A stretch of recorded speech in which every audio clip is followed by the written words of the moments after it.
Hey everybody, what's going on? Welcome back, it's Jordan here. Today we are going to be changing the Lego city. Not the entire city, like I mentioned in previous videos. I'm happy with like the perimeter, the forest, the zoo, the raised platform with all the castles, the train track, and also the amusement park. But the downtown core is going to be changing. Yeah, that's all the modular buildings, like all the superhero ones and all the core modular buildings. Those pretty much are all going to be changing position, and the roads are going to get reconfigured as well. It's definitely a little bit of a difficult task, but not really because I've done it so many times, and I should be able to complete these changes within, I hope, a couple days, although it is going to become rather chaotic and make quite the mess. There's no question about that. But my goal here today is to reduce the clutter, clean things up a bit, and just increase visibility throughout the Lego city. Because yes, the streets and everything look good and there's a ton of buildings, but maybe there's too much and I want to try and simplify things today in this video. But hey, the city is definitely looking pretty good.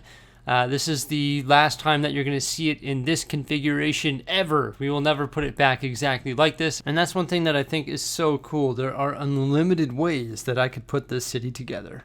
So first things first, I've got to create some space so it's easier to move things around. And I'm going to do that by removing the Simpsons house and also removing the McAllister's house. Combined, those buildings take up 8 base plates in the Lego city. Next, it's time to remove some skyscrapers from the Lego city.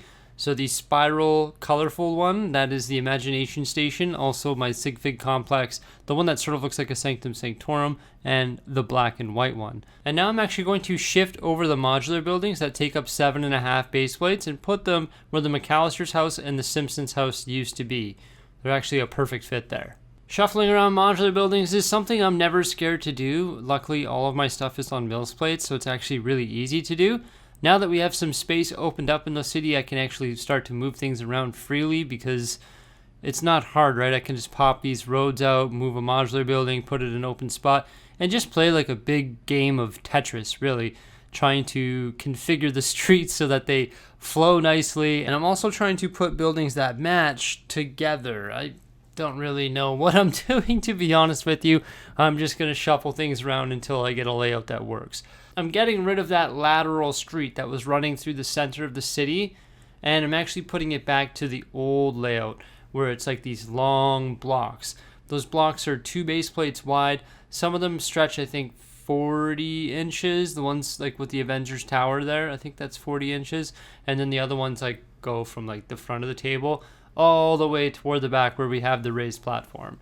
But it's just a matter of moving things around and reconfiguring the roads. The roads are going to be a pain because I had a whole bunch of one-way roads in my city, and now I've got to rebuild all those roads into 2-way roads, which isn't a big deal. I just got to sit down one day, clean them all up, and create a bunch of roads. Getting those configured properly will be difficult too because now I have like bicycle lanes and I want to make little green spaces in the city and I want to do all sorts of detail to the roads.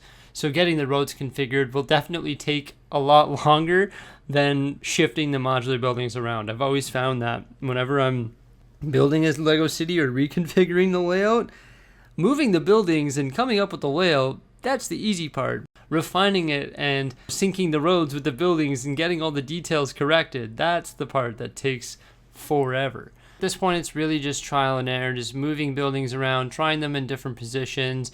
For example, that Daily Bugle, it's absolutely massive. I don't know if it should be like behind the Ghostbusters HQ or somewhere else. The thing about the Ghostbusters HQ is it actually has like these hinges on the back. So whatever sits next to it can't be like flush up against the edge of a base plate because it has the hinges on the back. So whatever's beside it actually has to have a little bit of space so that it doesn't collide with those hinges, right? So there's very limited amount of things that can go in the back of the Ghostbusters HQ, and the Daily Bugle is one of those things. This time lapse here sped by really fast, but I spent quite a bit of time just sort of reconfiguring everything. Let's have a look at what I've got done right now, and then we'll sort of go from there because believe me, I've got some more ideas and some of them are pretty crazy. The nice thing about removing things from the Lego city is I actually have them on reserve underneath the tables. So if and when I get a larger space, well, these are ready to go. And of course, included in that is the massive mansion. Imagine if this thing had like its own island in the city. Wouldn't that be cool? And also a train yard with a whole bunch of trains that have definitely seen better days. Plus, I would consider this to be on reserve as well. This is a pretty neat looking winter village, which we're still constructing. I've got a whole bunch of minifigures ready to go here for the ski hill and also for the main street. And another thing that I got figured out today was actually the chairlift. Yep, it's official, everybody. The chairlift is operating smoothly. And you know what? Fixing it was really easy. I couldn't figure it out. Was there too much tension in the line, too little tension in the line, or was it just too heavy because there was too many chairs? Nope, it was actually something very simple. You see the connection point for the chair? That little like T piece? Well, I actually had to pull that Technic pin that actually attaches the chair outward, so there's a little bit of a gap there. Because what was happening was this Technic piece on the top of the chair was actually colliding with the wheels. And sometimes getting stuck, sort of like inward like that, causing the whole thing to jerk, and sometimes would actually dislodge the entire line from the wheel. But by moving those out, I was able to create a gap so the chairs can now pass by freely. But now the chairlift can operate smoothly even when it's fully loaded full of chairs. I did read a bunch of comments in regards to the chairs, and a lot of people are suggesting that I remove half of the chairs, and I am considering that because it might look better if there's less chairs, and also it'll help reduce the weight because when I add minifigures, obviously there's going to be more weight added to the chairlift. It's going to be some trial and error. Just wanted to let you know that the chairlift is officially operating, which is pretty darn exciting if you ask me.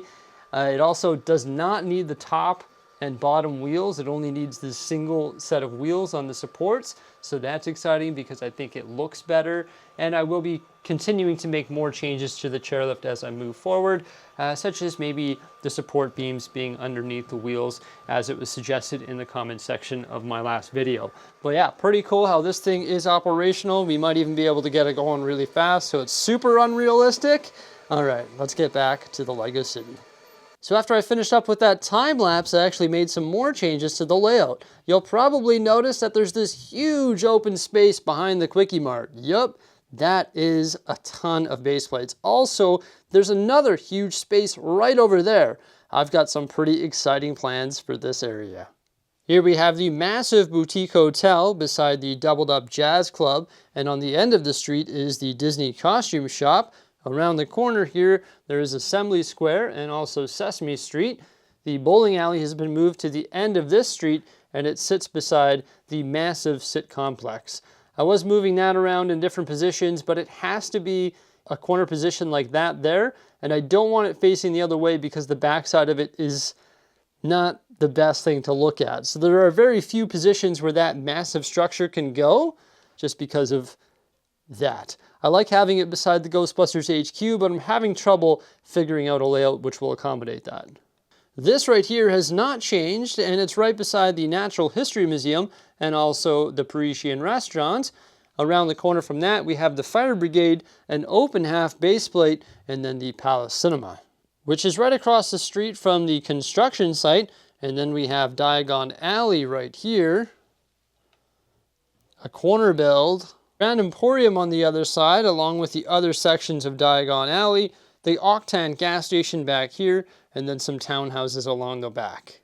The streets are chaotic and they are a mess. I've got lots of roads that I need to fix up, but there was the university on the end of that road beside the doubled up pet shop, the downtown diner, the Sanctum Sanctorum. Then we start with the Brick Bank on this street, beside the massive police station and its counterparts, and then of course the Avengers Tower, which sits beside the Ghostbusters HQ, and beside that is the Daily Bugle, and on the end of the street is the corner garage, and across the street from that is the Birch Bookshop, and also the detective's office with the hospital in its original position. I really wasn't too sure what to do with the Daily Bugle. It does sort of block the city from this perspective, but let's face the fact that that building is absolutely massive, and no matter where I put it, it is going to block something. For example, if I were to put it on this street, well then we wouldn't be able to see this, and I think this angle here looks fantastic. So there is a ton of cleanup to do here. Holy cow, it is like a bomb went off. And also, what am I gonna do with this massive open spot? Like, what is going on with this section of the Lego City? I was just about to start working on that space there, but then I was thinking to myself, you know what's cool about this layout? This block right over here is completely interchangeable with this block and this block. Like 100%, this one could be there, that one could be here, or that one could be over there. Like they're 100% interchangeable. So if I wanted this Avengers Tower and Ghostbusters HQ to be on this block, I could do that. Or on this block, I could also do that. Because once again, I was like, what about this height? It's sort of blocking the rest of the city. Like from this angle, all I see are those big skyscrapers.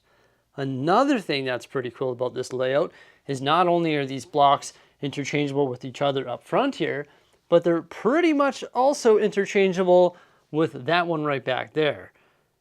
Because that one is 2, 3, 4, 4.5 base plates, whereas these ones right here are 4 base plates. So yes, I would have to do a little bit of tinkering to make this block fit back there and to make that block sit up here. But maybe these big tall skyscrapers should be moved back there where Diagon Alley is, and Diagon Alley should be moved where they currently are. Or maybe these blocks up front here would be cycled around after that change. Well, now that it's on my mind, of course, I've got to make this change. Those big tall buildings belong in that back block. So I'm slowly but surely going to move the buildings and just sort of try and strategically do this so that I don't damage the Lego. Oh my gosh, there are minifigures and vehicles and destruction and chaos all over the city. But you know what? I think it's going to be worth it in the end. So bringing the Daily Bugle and the corner garage back there because they're super tall, and bringing the construction site and the Grand Emporium forward along with Diagon Alley and also the Brick Bank. So pretty much just swapping up the blocks, but I did have to make a minor adjustment due to that half base plate difference. I love those big tall buildings back there, and the last one that went up was the Avengers Tower. Loving it. But once again, that half base plate is causing a little bit of confusion. So what I actually decided to do was split up the police station from its counterparts. So the Donut Cafe and also the City Press are no longer going to be beside the police station. I tried the botanical garden there, didn't really make sense, so I moved the detective's office and just sort of continued moving things around the city to try and open up as much space as possible in that open area by the Quickie Mart. So now that that's all taken care of, it's time to move some things here. I'm going to slide the farm forward so it's right behind the Quickie Mart, and I'm also going to remove a huge section of the road. So the road is actually no longer going to connect to where that train station is back there by those townhouses. But the train track, of course, will continue. But what am I going to do with this wide open space here? I'm measuring and measuring and measuring, and guess what?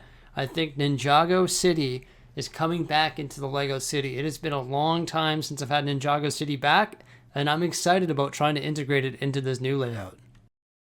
So what do you think? Does the layout look better with the tall buildings toward the back there? It's pretty cool having like a nice line of sight right through the city. Pretty neat. It worked out quite well in my opinion. You can see the buildings beside the Avengers Tower there. I didn't really want to split up the police station, but it is what it is. These things are so big they look all right on their own, and sometimes you got to work with those half base plate buildings to make it work. And look where City Press is. It's right beside the Daily Bugle. That makes sense, right? Some steep competition there. Plus, right around the corner from the corner garage is the Octane gas station. There's two big flat walls here. I'm not really looking at the city from this angle very often, so I'm not really too worried about it. But there's the Avengers Tower, and right now, of course, I'm standing by this block here and the amusement park. I will say, though, I'm not a huge fan of the position of the bowling alley. I just think it deserves a better spot than that. It just seems to be tucked away in the corner there. One thing I really like about this layout, though, is this angle right here. You know, we've got the Quickie Mart, which I almost got rid of as well, but I decided to keep it. Then we have the hospital, the construction site, the start of Diagon Alley, which is now beside the construction site. Then you can see the Daily Bugle, the Ghostbusters HQ, the Avengers Tower, and also the Sit Complex right there, or Sitcom Tower. Yeah, but I really like this angle. And then when you step back a little bit, you also have Ninjago City. So I think this shot looks good. So does this. Coming through here. We've got some long sight lines all the way down the street. can see lots of buildings on either side of the street. Got Town Hall. That angle looks pretty cool, all the way down to the end there. Got sort of a pop culture street right there, sort of grouped together. Diagon Alley just in front. And then this shot over here looks good as well. So I think the city is looking great from all angles with this layout. I think it's not quite as crowded. You can see things more clearly, and the streets are going to be less cluttered as well. Once I repair all these roads and get them all fixed up, there's going to be less vehicles in the city. I decided that I'm going to declutter my street by removing all of these vehicles. There are some that are pretty cool. I really like the look of them, but they are pretty big. They don't really match the scale of the other vehicles in the Lego city. And I think by removing these, the city will have a cleaner look. Now, in regards to the block with Ninjago City, we still have the Quickie Mart up front here, and I'm not too sure how I feel about that. And I'm not too sure how I feel about the farm being there either. I decided to slide the farm forward so that I could put Ninjago behind the farm, because if I had Ninjago where the farm currently is, well then once again it's going to block that view, right? So those tall buildings sort of need to be toward the back, just like the other tall buildings are. Another thing that I was thinking that I could do is actually connect this water over to the water right here. In order to do that, I would have to remove the Quickie Mart. But what I could do is build a little bridge similar to that road bridge over there and have this water pass underneath the road and flow into the little creek that flows into the canal which surrounds Ninjago City.